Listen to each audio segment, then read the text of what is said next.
Okay, so yeah, electrospray ionisation. Small samples dissolved in a volatile solvent, injected in with a high voltage applied. Particles gain a proton. Okay, we remember that. What happens next? Accelerated. How are they accelerated? We'll come to that in a moment. How are they accelerated?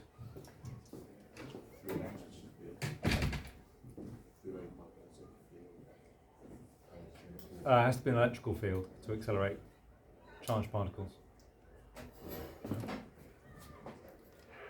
Suddenly worried me there because I'm not sure about the physics. Can you accelerate particles with a magnetic field?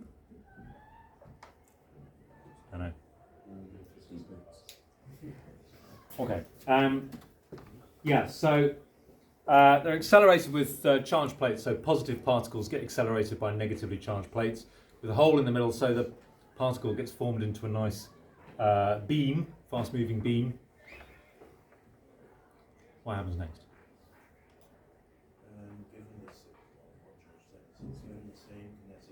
Particles have the same kinetic energy, which means that. Can we let somebody else have a go? Anybody over this side? Yeah. The speed is determined by the mass. Okay, so larger particles will have a lower velocity because they've got the same kinetic energy equals half mv squared. Okay, so the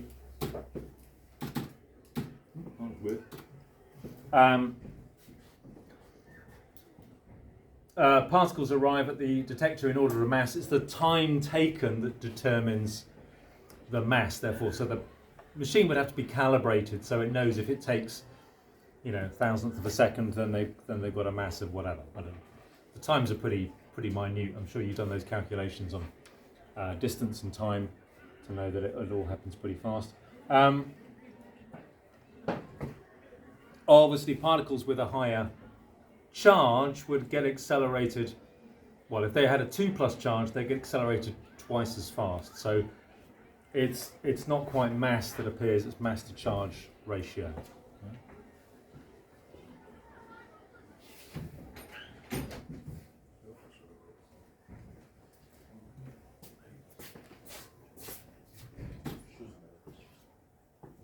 How does the detector work?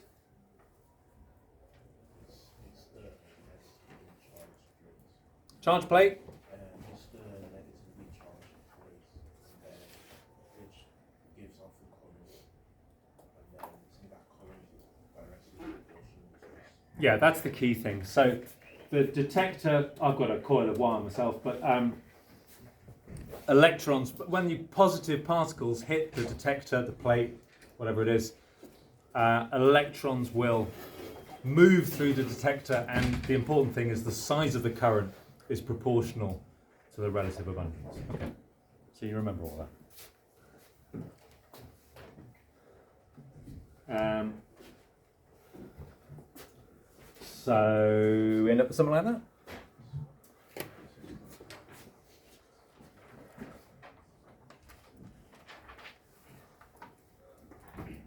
So why do we get 2 peaks if I put chlorine into a mass spec? 2 different isotopes. So it's an important thing to remember when you're looking at mass spec. There's no such thing as relative atomic mass. I mean, I can use that to work out relative atomic mass, but relative atomic mass is a made-up human thing, which is just based on averages. As far as the atoms are concerned, they're either 35s or 37s. There's no chlorine with a mass of 35.5. Obviously, the chlorines have different, the peaks have different ratios because there's more chlorine 35 around than chlorine 37. So the peaks end up in a sort of roughly 3-to-1 ratio, 75% chlorine 35, 25% chlorine 37. Well, let's make it a bit more complicated. What's the spectrum going to look like if I put Cl2 molecules in? I just want to have a think about what we would see for chlorine molecules. I'll leave you to think about that for a moment.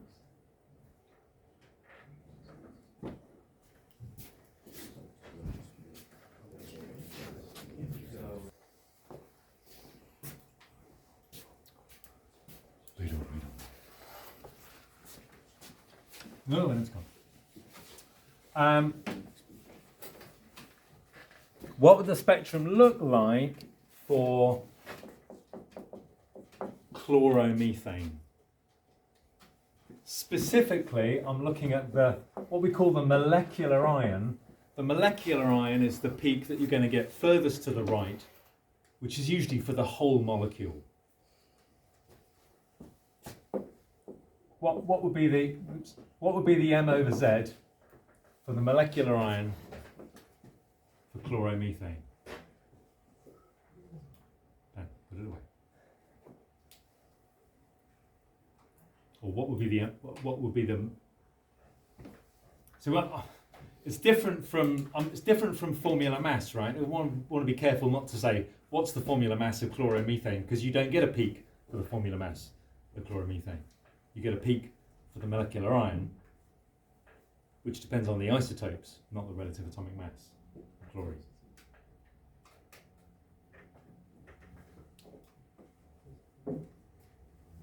Was that a number? 52. Which isotope of chlorine is that? So we get a 50 as well for 35. Okay, so we get a peak at 50 and a peak at 52. And they would be in a 3-to-1 ratio. That would be the peak for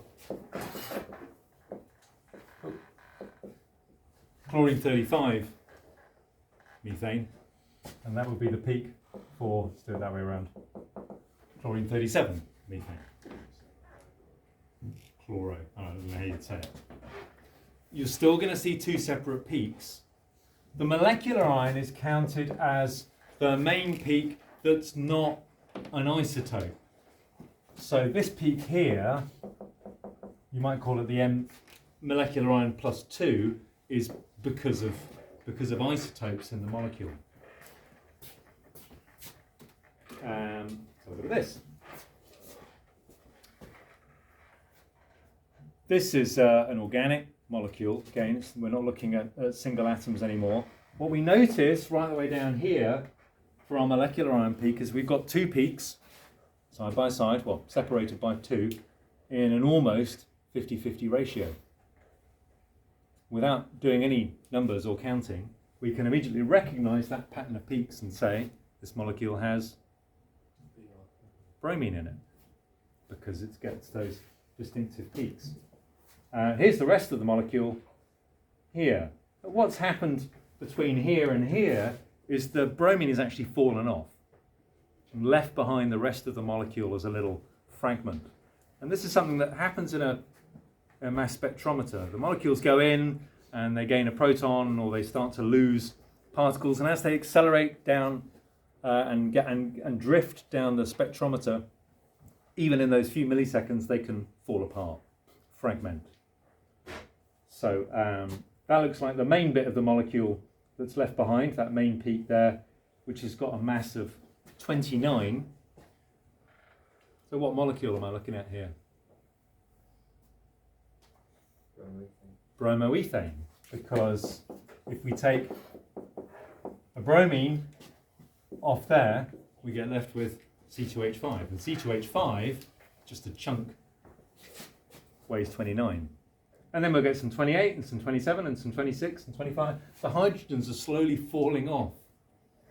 And then we get some smaller bits around about 15 there. You know, you can see a bit of CH3 and a bit of CH2. The molecule is slowly falling apart as it goes through the spectrometer. And that can help us identify structures as well, just by looking at the pattern of peaks, giving us those information about fragments. But what I wanted to draw your attention to here is that we've got a pattern of two peaks here. In fact, that's bromine itself. The numbers here are 79 and 81. That's just a single atom of bromine. Bromine 79, bromine 81. Here I've got another couple of peaks, almost in a 50-50 ratio, and well, that's 93 and 95. So that's bromine with a bit of carbon on, CH2 or something still clinging to the bromine. And then we have the molecular ion is that one. That's the molecular ion plus 2.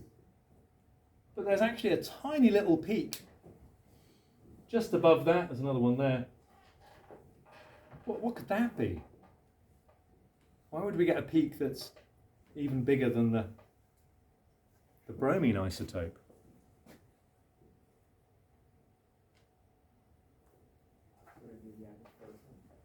It could be. Well, when the spectrometer's produced, it takes into account the added proton. Otherwise, you'd have to subtract 1 from everything. It would be very boring. So actually, the peak that you see at 110 must have arrived at 111 because everything's gained a proton.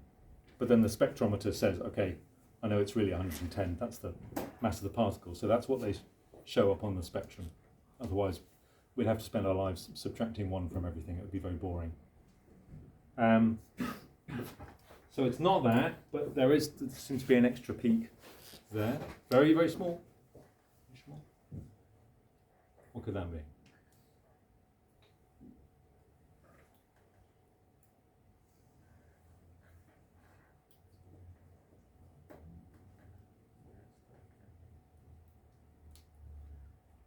BR82.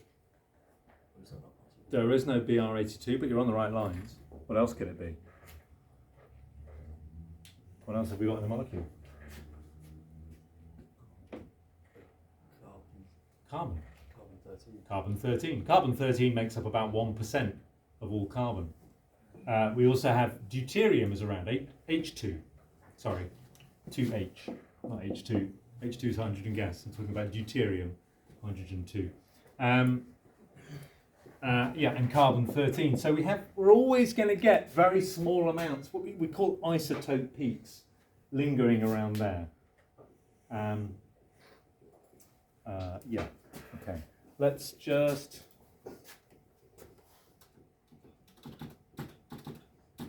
come to this. So let's look at a molecule that's gone into the spectrometer and has actually fragmented quite a lot. This is ethanol, so we all know what ethanol looks like.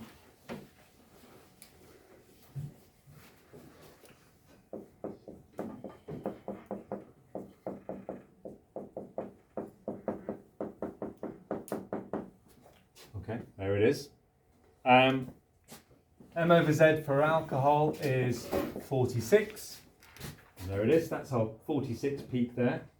And again, there's a tiny little isotope peak just there, but that's our molecular ion peak, the 46. Then we get quite a big peak at 45. Why is that? What's 45?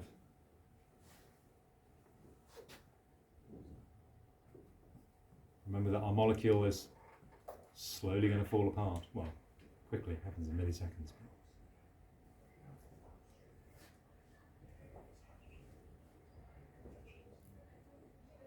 Anyone? It's lost a hydrogen. Okay, so let's think about how we actually write that as an equation, because we can write equations for these fragmentation reactions. So we start off with the full ethanol that goes into the machine, and it gets a charge, and it's got an unpaired electron, so it becomes a charged radical, plus dot. And then it fragments. It loses an H, but we get a peak at 46. If we get a peak there, then that fragment ion must have a positive charge, because it's only positive charged things that get detected in a spectrometer. So it's become C2H5O with a plus charge, and it's lost a hydrogen atom, hydrogen radical. So plus dot goes to plus and dot. It's always going to be the equation for fragmentation. That's what this is for. All right, what other fragments do we see? Well, the biggest one we see is at 31. That's the biggest fragment, actually the most stable fragment. It's even more stable than the molecular iron. Can you tell me, or work out, or write down, what would be the fragment iron for the iron that appears at 31? And could you write me a fragmentation equation to show its formation, please? Okay, you want to understand all that? Identify the ion which is formed at 31 and write an equation showing its fragmentation.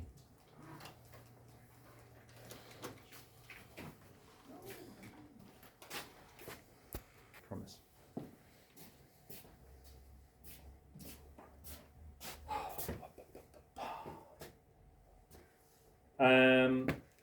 Yes. Okay. Let's say we feed a molecule into a spectrometer and we get a spectrum out, and the M over Z for the molecular ion is 58. Just on that information alone, could you tell me what the molecule might be?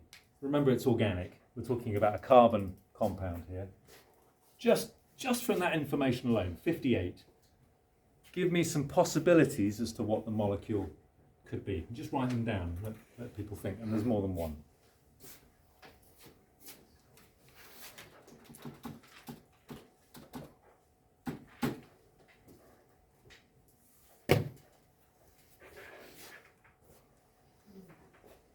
Draw me a couple of structures, or give me a couple of formulae.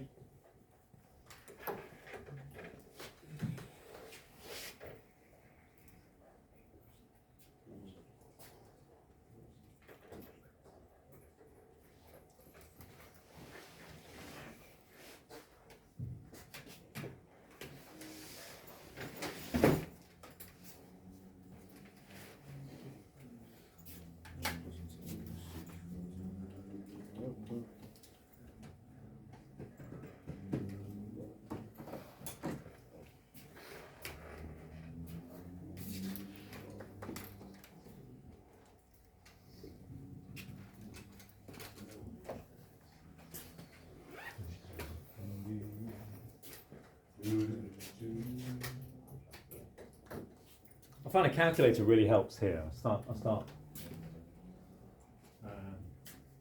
dividing by 12 to make it be a good start, because it's got to have some carbon in it, right?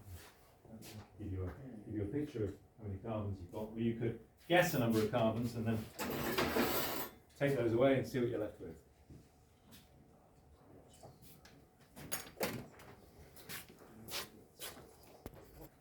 What have we got for a 58 then? Callum, your hand was up first before. Butane.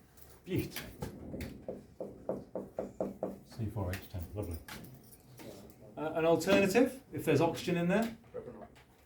Propanol. C3H6O isn't propanol. But it doesn't matter. Let's not worry about what the molecule is. I'm actually more interested in getting the possible formulae. Anybody got anything else? What if it has two oxygens in it? Say again? No, you're right. What's the molecular formula for that? Yeah, that's right. That works as well. Do you say cyclopentanol? That would be C3H6O. Oh, I see. Yes, right. You're looking at structure, but I'm just trying to get some different formulae now. Okay. Just before we go on to how we actually find the solution to this, if you were, you happen to be in the analysis section of the university and you wanted to find out which of those possibilities it could be, what might be your next job? Yeah, do an infrared spectrum, because if it's an alkane, it'll come out with lots of white space, and if it's a ketone or an aldehyde, it'll have a massive peak, 1680 to 17, whatever it is. So getting that functional group would really help. And we'll see later how the different types of spectra really back each other up. Oh, where was I? Right. Would say when I started doing pharmaceuticals in the 90s, working for a big company called Roche, the spectrometer room, the mass spectrometer room, was about the size of this room, and the spectrometer was a sort of huge machine here with a massive kind of line going down the side where the particles would be accelerated. I mean, it was enormous.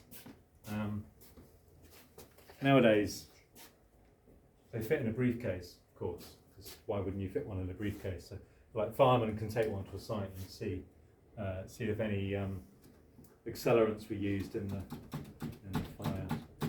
Okay, so one of the ways around this is high-res mass spec. So in a normal mass spectrometry, the mass is given to the nearest whole number. High-res and mass spec gives us 4 decimal places worth of data, and that can help us unlock a molecular formula. If we just want to know from that molecular ion, that 58, what could it be? We use the fact that protons and neutrons have very, very slightly different mass, which means that when we look at the nuclei of different atoms, we get quite a difference in mass when we're looking at like lots of decimal places. So carbon is 12 by definition. Carbon 12 has a mass of exactly 12 because it's the standard by which we compare every other atom. Hydrogen is actually slightly over 1 because it's got a little bit of, proton and neutron, and well, no, it hasn't got any protons, has it? So it must be just, it's the mass of a proton. Look, yeah, obviously. No neutrons. Oxygen is actually a bit below 15. It's lost some mass there. If somebody from the physics department could explain why, and be grateful to know why oxygen weighs slightly less than 8 protons and 8 neutrons. Has it done something with its mass? Anyone know? Physics? Okay. Nitrogen weighs that. So if I've got a molecular formula, or I've got a bunch of possibilities, let's say I know that the formula mass is 103, and I could churn out some different possibilities, and then I could go through those masses that we had on the previous slide, using those numbers to work out the exact mass to 4 decimal places, which should obviously be a bit of number crunching, but it's fairly simple, and look at the exact mass for all of those, and then compare those with the mass given by the high resolution mass spectrometer, and say, okay, it matches that one perfectly, so it must be C3H5NO3. So it's a way to whittle our different possibilities down. So let's do just a quick example. Give us the mass to 4 dPs for ethanol, please. Can you just do that? Carbon 12 on the nose, hydrogen 1 and a bit, oxygen just under 16.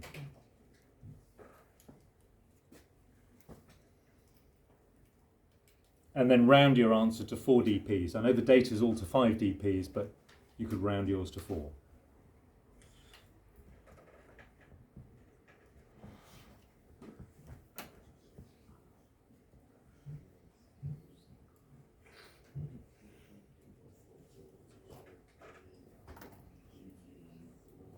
Got a number?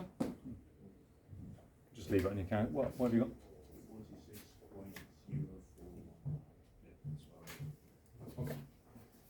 46.0419. So that's a fairly straightforward A-level question. Give you some data and ask you to work out the high res mass to 4 dPs. The more likely version is a kind of multiple choice version, right? Where they give you a mass. Oh, look, it's 58, and ask you to work out which of those it is. So just do a quick number crunch there. Is 58.0419. Is that C4H10 or C3H60?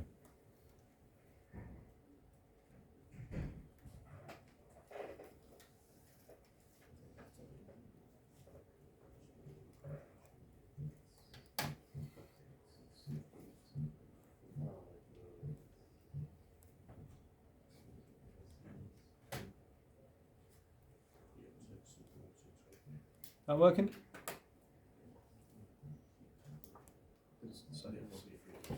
Yeah. So I haven't put the calculation on there, but I'm sure you can work it out for yourself. So that could be a fairly standard. I'm not going to make you do another problem because it's fairly obvious, but it, we can have a range of problems based on that. So it lends itself well to multiple choice. You get an M over Z, you get some data, you work out which of the molecules it is, and hope it's not the last one. You've had to work through 3 times. There we are. I'm going to do those. 10 set 3. Okay. And you also said you wanted to talk to Mrs. Evans about something with the 12 period vitamin